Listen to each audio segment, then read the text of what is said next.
देखिए, बिल्कुल आपकी बात सही है। उस समय कोरोना था और कहीं कहीं इस प्रकार का प्रयोग भी हुआ कि कहीं मोबाइल भी दिए गए, कुछ और भी दिए गए।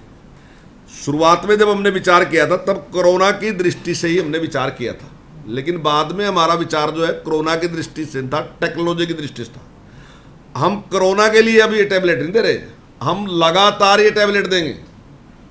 हमने कहा है कि 10वीं 11वीं और 12वीं के सभी बच्चों को हम टैबलेट अब की बार नहीं, आने वाले टाइम में भी उनको उपलब्ध कराते रहेंगे, ताकि जो नई टेक्नोलॉजी है उसका लाभ बच्चे ले सकें। और जिस प्रकार से ऑनलाइन एजुकेशन की भी है, तो उसमें जहाँ जहाँ उसकी उपयोगिता होगी तो उसका भी लाभ उठाएंगे। और इसमें जो कोर्स से संबंधित, जो मैंने सॉफ्टवेयर की बात कही, उसमें सारा हमारा कोर्स उसमें होगा। तो बच्चे जहाँ स्कूल में पढ़ के जाएंगे तो वो अगर रिवाइज के लिए वहाँ उसकी जरूरत है तो निश्चित तौर से उससे कर सकेंगे, तो उससे उनको बहुत लाभ मिलेगा।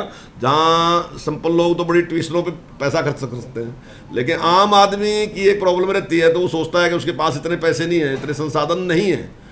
तो हमने वो संसाधन उपलब्ध कराए। मैंने पहले भी ये बात कही कि अभिभावक के पास शायद कम थे, तो लेकिन हम बच्चों का अभिभावक हैं और हमने इसलिए निर्णय लिया कि हम उनकी इस समस्या का समाधान करेंगे। सर, मेंटेनेंस वगैरह क्या रहेगा कि बच्चों से गिर गया? देखिए, 1 साल की बात हमारी कंपनी के साथ है। अगर कहीं भी उसमें इस प्रकार की होगी तो कंपनी उसको ठीक करके देगी और आने वाले टाइम में फिर हम उसके बाद विचार करेंगे। ये जिस तरह से कोई मैंडेटरी करेंगे कि 1-आधा घंटा स्कूल टाइम के बाद अगर ऑनलाइन जैसे एजुकेशन, तो आपने कहा रिवीजन के लिए है बच्चों को, क्योंकि प्रॉब्लम रहेगी आप पहली दफ़ा आप अभाव जिस कैटेगरी के बच्चे को ले जा रहे हैं, एक तो देखिए वो ट्रेनिंग की बात में आती है कि उसको टैब को यूज कर, एक भी मैंडेटरी करेंगे कि एजुकेशन 1-आधा घंटा स्कूल टाइम के बाद शाम में कभी टीचर उनको दें। देखिए, अभी हम इसकी शुरुआत कर रहे हैं। इसकी कैसी कैसी जरूरत है वो निश्चित तौर से जैसे हम शुरू करेंगे तो उसके बाद वो जरूरतें हमारे सामने आएंगी और बच्चे वो बात हमारे सामने रखेंगे। तो जैसी जैसी जरूरत होगी, क्या जरूरी है, तो निश्चित तौर से वो सारी सुविधाएं उपलब्ध कराएंगे। और ये टैब बच्चों को ही हो जाएंगे देने का? हाँ, मतलब बच्चे रखेंगे टैब जो है हमने उनको 3 साल के लिए दिया। अभी हमारा निर्णय यह है कि हम टैब 3 साल के बाद वापस लेंगे। उसके बाद अभी निर्णय यही है।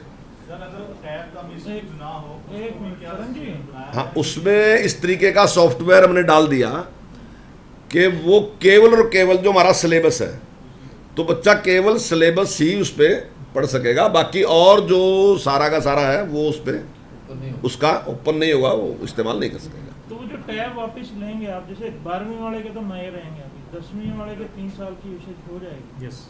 जब आप दोबारा उसको 10वीं के या 12वीं के बच्चे को देते हैं तो उसकी क्या, क्योंकि आजकल तो अपडेट भी बहुत जल्दी हो रहा है, उसका वर्जन आ जाता है, उसकी क्या मतलब टेक्निकली कैसे उसको करेंगे? नहीं, देखिए, एक निर्णय है कि टैब वापस लेंगे।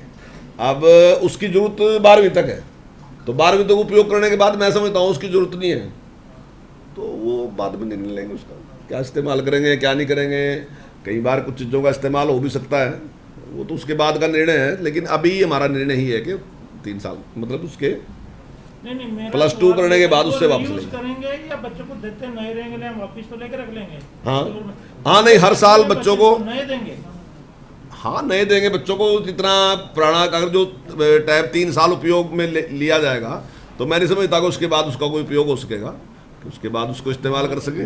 वो तो उसकी स्थिति देख के चलेगा, पता जो भी चलेगा वो देखिए परिस्थितियों के अनुसार निर्णय लेंगे जैसा होगा, लेकिन बच्चों को ऐसा देंगे जिसमें वो ठीक से अपनी शिक्षा ग्रहण कर सके। इसमें एक चीज मैं क्लैरिफाई कर दूं। हाँ, जो